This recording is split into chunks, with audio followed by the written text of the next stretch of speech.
Welcome back to another video of our Dream in the Woods. A little something different today, kind of exciting. I've been working on this deal for 5 months. I would say I started calling early January and finally getting a load of logs today. So we'll talk about why I decided to go with buying a load, why I bought them, and what it cost, and then scaling them, what he scaled them at, what I'm going to scale them, and then what actually do I get out of the logs once they're on the sawmill. So most of these are going to be posts and beam for the barn, and so won't get a lot of dimensional stuff out of them, but anyway, excited. He should be here shortly.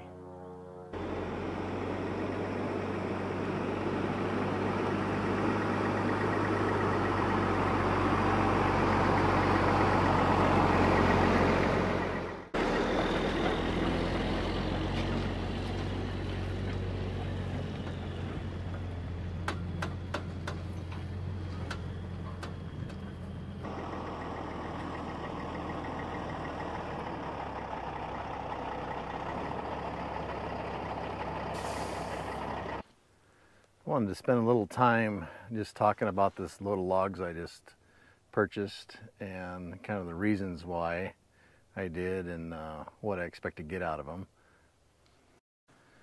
So the first question is, why buy a load of logs when I have a perfect pile of Doug fir logs?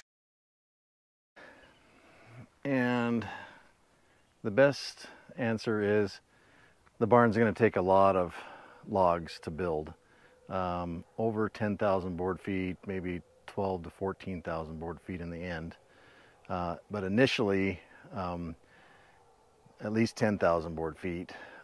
This load of logs that I've purchased is about a little over 3,000, 3,300 to 3,600 board feet of logs. So really, that load of logs accounts for maybe a quarter of what I really need, and then the log pile that I harvested off the land here hopefully will account for the majority of the rest. The other thing is that I want to save some of those logs for the house, so I want touches of the logs off the property in the house, and so I'm going to save out probably 20 out of that pile over there to save for the house. So how to go about buying a load of logs? Turned out that it wasn't that simple. I started in January. We had a warm up in January, so that means the temperatures were above freezing, and when that happens they put road restrictions on, and that means that they can't haul logs, which shuts down most of the operations. The other difficulty is if it's on national forest, they have a contractual agreement to a sawmill or to sell their logs to them. So it's just not like you can go grab a load off of federal ground. And for that matter, most of the big operations have contracts to the mill to sell to them exclusively. So we live in the middle of logging mecca. I mean, we're in North Idaho, national forests everywhere.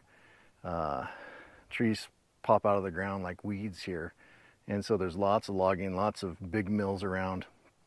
So to find a smaller guy that had private ground, and then that private company agreeing to sell to someone like me. So it took friends of friends and putting as many feelers as I could put out to find that load of logs.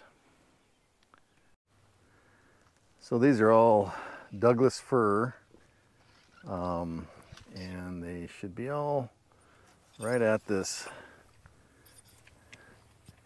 32-inch mark.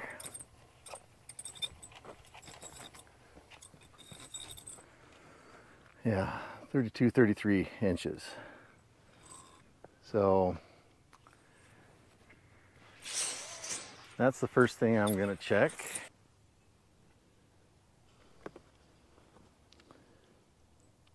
Yeah, all of them are right at 33 inches. So you scale them as a 32-inch or 32-foot log. The other thing I wanted was winter cut logs. When the trees are harvested in the winter, there's less sap in the wood, and so less pitch. And so that was also important. That's why I was trying to source them in January. So these logs were cut by February, beginning of March. So they should have less sap than if you were to cut them today. So when you're scaling logs, you're basically, you take the small end of the log and you go inside the bark. So that's 15.5, and that one's 16.5. So I call that a 16-inch log, the average of the two. So then everyone's up here seems like they use the Scrivener log volume table. So this is the length of the log, 32 feet, and 16 is gonna yield a 320 board feet. So it's about that simple, except you're looking for defects in the log, damage from logging, or in the case of this one here, there's a big sweep to it, and so that could be a deduction. You're looking at the end grain.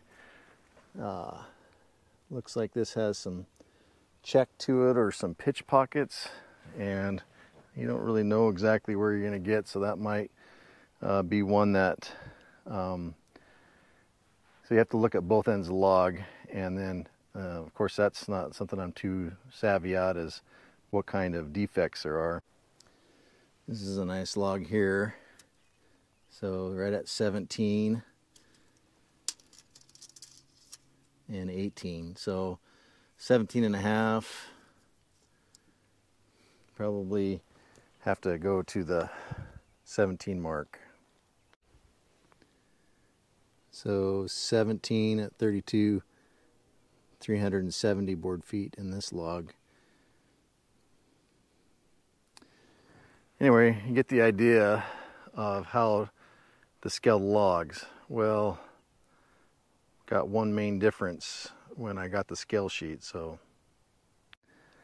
when I got the scale sheet, it was just handwritten, cell slip on Griggs logs. So it took me a little while to figure it out, but 12, 14, 80, 110 equals 190. So that 80 plus 110 equals 190. So I figured that out. And then 12 inches and 14 inches. Well, if you go down here to the 16 mark and go out to 12 inches, that's where he's getting the 80. And then if he goes halfway down the log, he gets to 14, he gets to 110. So basically he's scaling it at the small end and then going down halfway, 16 feet down the log, and then measuring it again. And it's probably more of a fair way to do it. So at 12 inches, the small end is 160 off the 32 mark, where his scale gave the log 190. This is the first time buying a load of logs, and growing up, you always heard that the 16-foot scale, which is the short load of logs, has a better scale than the 32s. So then for him to scale like this is not what I expected, but I wouldn't say unfair. It's just that I'm new to the game and I'm not really certain. So let's get down to cost. How much did it cost?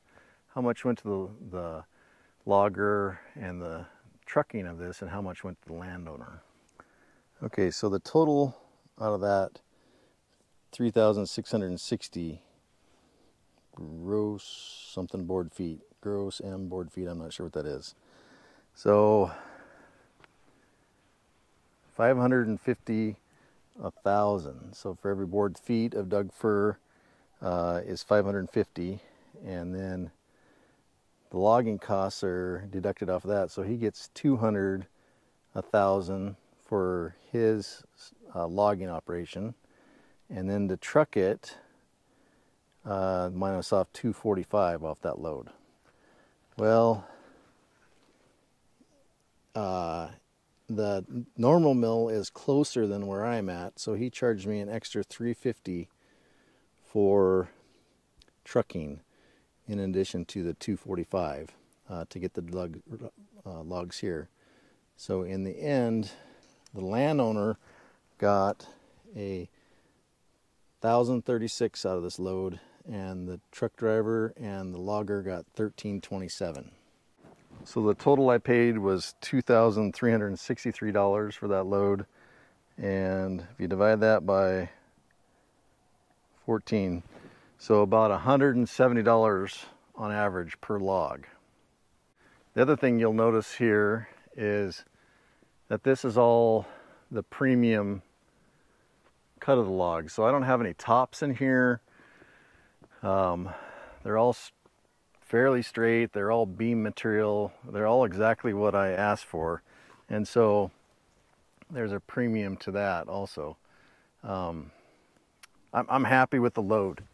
My plan is I need some 21-inch posts for the barn, 21-foot posts for the barn, and either 6x8 or 6x10. Haven't quite determined that yet, but so my thing is to cut 21.5 foot off the straightest where I can get that post out of it, and then that'll leave me with a 10-foot chunk that'll either make 2x6s for the barn or 3x6s for the purlins. So I'm not sure if I got a good deal or not. I'm happy with it, but maybe someone out there knows a little bit more than I do about buying logs for their mill. It's not just 550 1,000, it's a little more than that.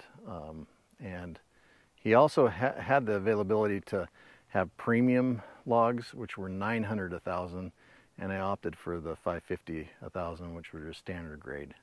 So he did explain that there will be some pitch pockets, especially in the butts of the tree, and so I knew that going in. So anyway, tell me what you think, whether I got a good deal or not. Appreciate you watching. Remember to hit like and subscribe.